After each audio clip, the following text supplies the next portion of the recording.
செம்பிய நாடு சேதுபதி டிவி உறவுகளுக்கு ஏலூர் நாட்டார் கோவனூர் சாமித்தேவருடன் உங்கள் தஞ்சை துரை சசிகுமார் தேவரின் அன்பு வணக்கங்கள்.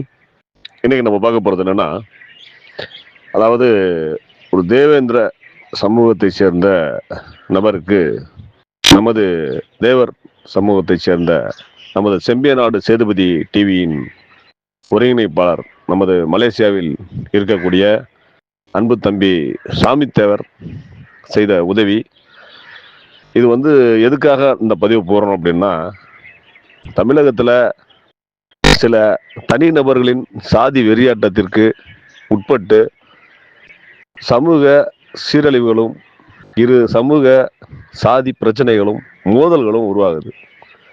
ஆனா ஒவ்வொரு சமூகத்தினரும் வெளிநாட்டில் இருக்கும் பொழுதும் சரி, மற்ற மாநிலங்களில் இருக்கும் பொழுதும் சரி, ரொம்ப உணர்வு ரீதியா ஒரு தமிழ் மக்கள் என்ற பாசத்துல வாழ்ந்துகிட்டு இருக்காங்க.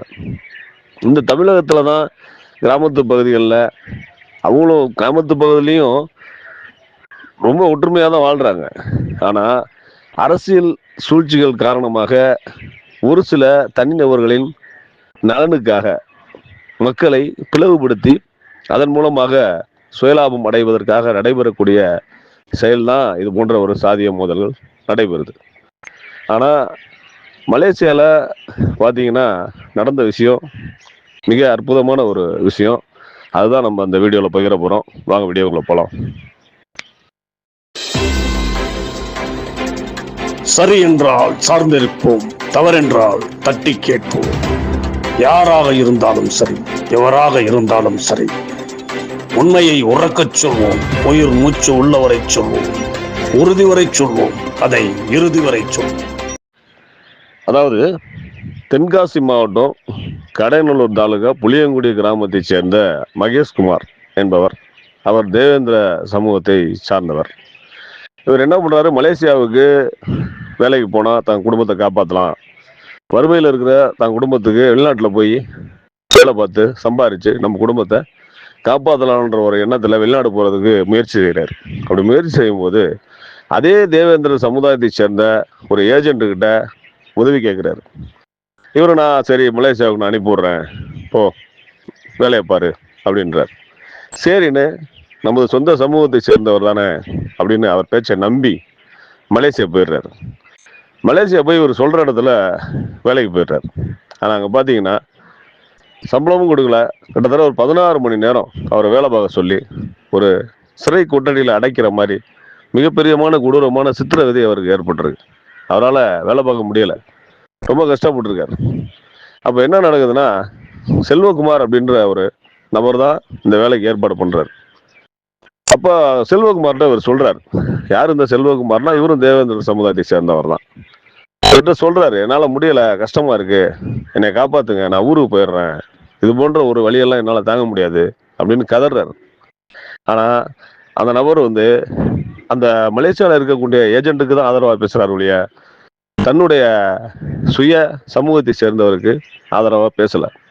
அப்ப என்ன செய்யறாங்கன்னா, இவரை லாக் பண்ணி வச்சுக்கிட்டு ஒரு 5 லட்ச ரூபா நீ பணம் கேளு, உன்னால எனக்கு லாஸ் ஆயிடுச்சு அப்படின்னு அவரை த்ரெட்டல் பண்றாங்க. இந்த மகேஷ்குமார் என்ன பண்றாரு, மலேசியால இருந்து அவங்க அம்மா பாவம் ஏழை தாய்க்கு ஃபோன் பண்றாரு. இந்த மாதிரி எனக்கு சிரமமா இருக்கு, ரொம்ப கஷ்டமான சூழ்நிலை கொடுத்துட்டாங்க, நான் உயிரோட திரும்ப வரவேனா என்னன்னே தெரியல, 5 லட்ச ரூபா பணம் கேட்குறாங்க, எப்படியாவது அனுப்புங்கம்மா அப்படின்னு கதறாரு. அந்த தாயும் என்ன பண்றாங்கன்னா, முடிஞ்ச அளவு அங்கேயும் கடனையும் அப்பயும் வாங்கி ஒரு 3 லட்ச ரூபா அனுப்பி விட்டு என் பிள்ளைய விட்டுருங்கப்பா, காப்பாத்துங்கப்பா அப்படின்னு கதறாங்க. ஆனா அந்த பணத்தையும் வாங்கிட்டு அவரை விடுற மாதிரி இல்லை. அப்ப என்ன பண்றாருன்னா, அந்த சூழ்நிலையிலேருந்து அந்த இடத்துல இருந்து தப்பிக்கிறதுக்கு முயற்சி பண்ணி தப்பிச்சு நமது செம்பிய நாடு சேதுபதி டிவியோட குழுமத்தோட ஒருங்கிணைப்பாளர் சாமித்தேவர் அவர்கள்ட்ட அடைக்கலம் ஆகிறார். நம்ம அன்பு தம்பி சாமித்தேவர் அடைக்கலமா கையில் எடுக்கிறார்.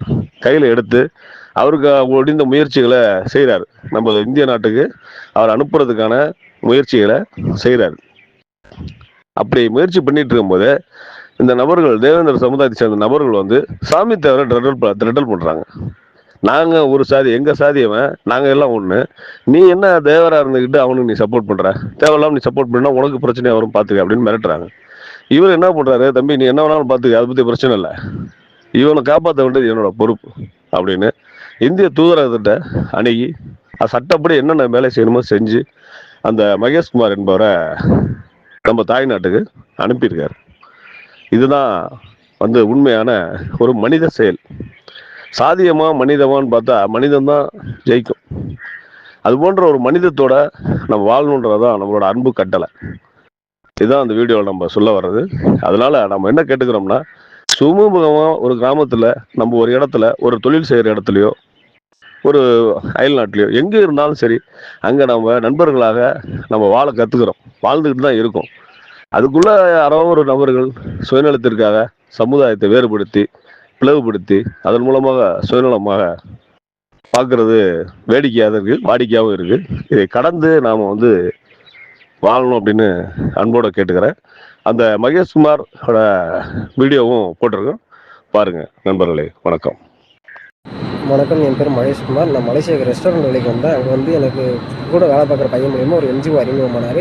அந்த என்ஜிஓ பேர் கமல்நாதன். அவர் என்கிட்ட அடிக்கடி கேட்பார், உனக்கு எதுவும் பிரச்சனை இருக்கா தம்பி, பிரச்சனை இருந்தால் சொல்லி பார்த்துக்கலாம் அப்படின்லாம் சொன்னாங்க. நானும் சொன்னேன், அண்ணா எனக்கு இந்த மாதிரி 12 மணி நேரம் வேலைன்னு சொல்லி கூப்பிட்டாங்க, 16 மணி நேரம் வேலை கொடுக்குறாங்க, கொஞ்சம் டார்ச்சராக இருக்குண்ணா, அடிக்கலாம் செய்கிறாங்க அப்படின்னு. சரி தம்பி, கடையில் விட்டு வெளியே வந்துடுங்க, நான் பார்த்துக்கிறேன் அப்படின்னாங்க. நானும் அதை நம்பி கடையை விட்டு வெளியே வந்துட்டோம். வெளியே வந்ததுக்கப்புறம் பூச்சவங்க சசிகுமார்னு ஒரு மேன் பவர் ஏஜென்சி வச்சுருக்கவர்கிட்ட அறிமுகப்படுத்தி வச்சார். அவர்கிட்ட பாதுகாப்பாக இருக்கட்டும் அப்படின்னு சொல்லி எங்களை ஒப்படைச்சார். அது யாருன்னு எங்களுக்கு தெரியாது, ஆனால் அவரை நம்பி நாங்கள் போனோம். அதுக்கப்புறம் அந்த பூச்சவங்க உள்ள ஆள் சசிகுமார்ன்றவர் எனக்கு வேலைக்கு ஆள் வேணும், நான் மேன் பவர் ஏஜென்சி தான் வச்சுருக்கேன் உண்மையிலே அப்படின்னு சொல்லி கம்பெனி ரெசியூம்லாம் காட்டினார். நானும் அதை நம்பி வேலைக்கு ஆள் கேட்டேன். நானும் பசங்கள்கிட்ட விசாரித்தேன். ஒரு ஆளுக்கு 30,000 கட்டணும்னு சொன்னாங்க. ஒரு 70,000 சம்பளம், 10 ஹவர் டியூட்டி, வருஷத்துக்கு ஒரு தடவை ஊருக்கு அனுப்பிடுவோம்னு சொன்னாங்க. அதை நம்பி நானும் வேலைக்கு ஆள் எடுத்துகிட்டேன். நம்ம உட்கார நல்லா இருக்கட்டும். அதுக்கப்புறம் 8 பேர் பணம் கட்டின நிலையில் ஒரு ஆள் கட்ட தவறிட்டாங்க. அதுக்கு பெனால்ட்டின்னு சொன்னாங்க. 1500 வெள்ளி பெனால்ட்டினாங்க. கையிலேருந்து நான் காசு போட்டு கட்டிட்டேன். அதுக்கப்புறம் ஒரு ஆள் வரலன்னு சொன்னவும் 6500 வெள்ளி பெனால்ட்டி அப்படின்னாங்க. சரின்ட்டு நானும் அதையும் கட்ட முடியாதுண்ணே, இதெல்லாம் கட்ட முடியாது, 1.5 லட்ச ரூபா எங்கள் ஒரு காசுக்கு, நான் அவ்வளோ பணத்துக்கு எங்கே போவேன் அப்படின்னு சொன்னேன். அதுக்கப்புறம் பரவாயில்ல, நீ வேறு யார்ட்டாச்சும் ஆள் கேடு, கூட கொஞ்சம் ஆள் போட்டு அது சரியே நீ அப்படின்னாங்க. நம்ம சிவகுமார்னு ஊரில் ஒருத்தர் இருந்தார், வெளிநாட்டுக்கு ஆள் எடுப்பார். அவர்கிட்ட சொல்லி அறிமுகப்படுத்தினேன். அவர் சசிட்ட பேசிட்டு அதுக்கப்புறம் கூட கொஞ்சம் ஆள் எடுத்து கொடுத்தாரு. அது போன நிலையில் மறுபடியும் ஒரு 2-3 அவர் எடுத்து கொடுத்த ஆள் ஒரு 2-3 ஹவர் வரலன்னு சொல்லிட்டு பெனால்ட்டினாங்க. அதெல்லாம் என்னால் கெட்ட முடியல அப்படின்னு சொல்லவும் கூட்டு போய் டார்ச்சர் பண்ண ஆரம்பிச்சிட்டாங்க. அதுக்கப்புறம் டார்ச்சர் பண்ணி அடிக்க ஆரம்பித்தோம். நான் அம்மாட்ட ஃபோன் பண்ணி அழுதேன். அம்மா ஊர்லேருந்து காசு கொஞ்சம் போட்டு விட்டாங்க, ஒரு 2-3 லட்ச ரூபாய்ட்ட போட்டு விட்டாங்க. அதுக்கப்புறம் எனக்கு ரொம்ப தொந்தரவாக இருக்கும். நான் வீட்டில் எல்லாத்துக்குமே சொல்லி அழுதேன். அதுக்கப்புறம் ஊர்லேருந்து ஒரு போலீஸ் மூலியமாக எனக்கு தமிழர்கள் அடிப்படையில் சாமித்துறன்னு ஒரு அண்ணன் ஹெல்ப் பண்ணாங்க. அவர் இல்லைன்னா நான் இந்த இடத்துல உயிரோடு இருப்பேன் எனக்கு தெரியல.